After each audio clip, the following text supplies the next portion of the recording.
Going back to our colleague Taha, Arvas, financial analyst, back in the Istanbul newsroom.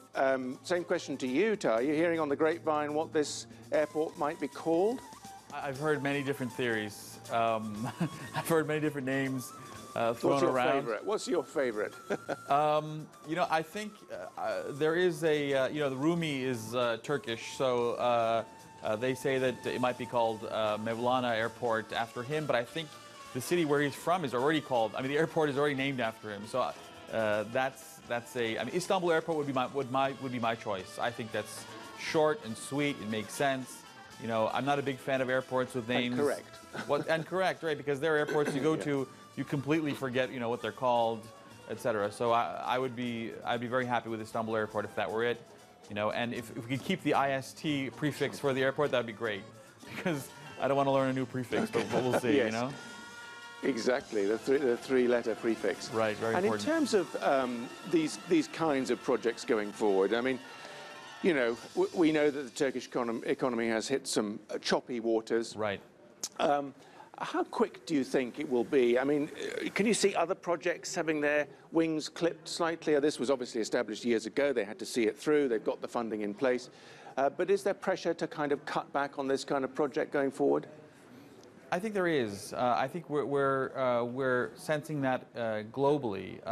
I was just when you were speaking a second ago. I was reminded of President Trump and Hillary Clinton's first debate, in which he talked about how we have to make America great again because it's deteriorating. And as an example, he gave LaGuardia Airport. He said, "Look at LaGuardia. It's such a horrible airport. Unlike the Qatar Hamad Airport, it's so much better," he said. And incidentally, that airport was built by the same company that built the Istanbul Airport, the current one. And so President Trump praised the Qatar Airport and compared it to the New York City's premier, supposedly at the time. LaGuardia now is much smaller than it used to be. Airport. So these type of projects have a commercial value as well because there are a lot of people who travel overseas and they stop in a hub and then they go on and they only really experience the city's airport. So it's an advertisement for the rest of the city and for the rest of the country. And coming back to your question about other projects, there are one or two other large projects that I'm aware of that really haven't, that may be either scaled back or delayed because the world is entering a global financial crisis. For the first time last week, all of the major U.S. indices have gone into negative territory for 2018. The Chinese stock exchanges are down over 30% on the year. There's trouble in the Nikkei, Europe, etc. So globally, we've entered a period of a slowdown, of a risk-off mode, if you will. So the question is, will this continue? And a large part of that answer comes from the Federal Reserve and their inclination to continue to increase interest rates. If they continue on that path, then people will abandon equities. That will move money out of stocks and will move it elsewhere. So Turkey might get lucky, very lucky, in that people will move their investments and bring them to emerging markets like Turkey. If that happens, then we might see a continuation of these large projects. If not, then we might see a delay of those. And of course, wherever you read of the potential for future financial contraction at a global level, you do not read headlines about people cutting air travel. The projections on air travel just seem to be going up and up. Absolutely. There's no end in sight. So I guess an airport is if you're going to spend money, you may as well spend it on an airport. Would be one view, right? Absolutely.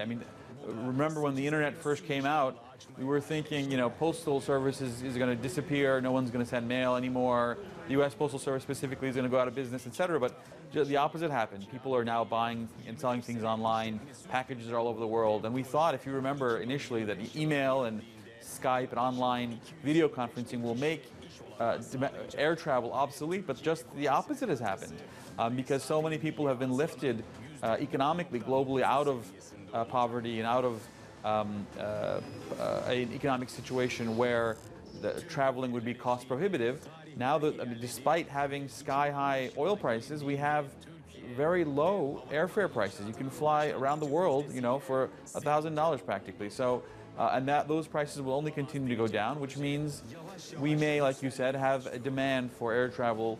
You know, I think every year 100 million more Chinese, or excuse me, 100 million Chinese have flown for the first time in the last 3 years. You know, and that's a huge number. That's more than the population of Turkey. So globally, if that number continues to grow, like you said, an airport seems like a great place to invest your money. And Istanbul is a natural investment, right, because of its location. Tell me a little bit about Turkish Airlines, because from a distance, one is struck by how quickly it's grown and how familiar one has become with the branding and its association with famous football teams and commercial campaigns across the world, very sophisticated marketing. And it keeps getting bigger and bigger. I mean, is the projection there as well that Turkish Airlines is going to grow and grow? And in terms of its business model, is that a successful business model? Does it make money? I mean, how does that work? Turkish Airlines is a very, very lucky company. I mean, it's doing very well financially, as you said, and it appears that seems to be on an upward trend. And I don't want to take anything away from the management of Turkish Airlines, but the location makes it a great, an incredibly lucky player in the international air travel market, because it's literally in the middle of New York and China and Africa. You know, it's 11 hours to Johannesburg and it's 11 hours to Shanghai. I think 10 hours, and 10 hours to New York. So it's right in the middle of everything. So if Turkish Airlines is even a moderately good airline, it would do very well. And Turkish Airlines, frankly, is a very good airline. And I say this as an air traveler with millions of frequent flyer miles under my belt. If you fly any of the U.S. or many of the European airlines, you see there's a huge difference. You know, first class on American Airlines is worse than economy on Turkish Airlines. And I'm not saying this, don't take my word for it. There are, hundreds of thousands of reviews online where people have reviewed these things, Yes. And those are probably because of legacy costs on the U.S. airlines. And Turkey is lucky to have, joined or have experienced this growth in such started recently. Yeah. Right, exactly, right. So because of those things, it's very lucky. Okay. Thanks for that analysis and the free advertising for Turkish Airlines. Yes. We will come back to you. Right.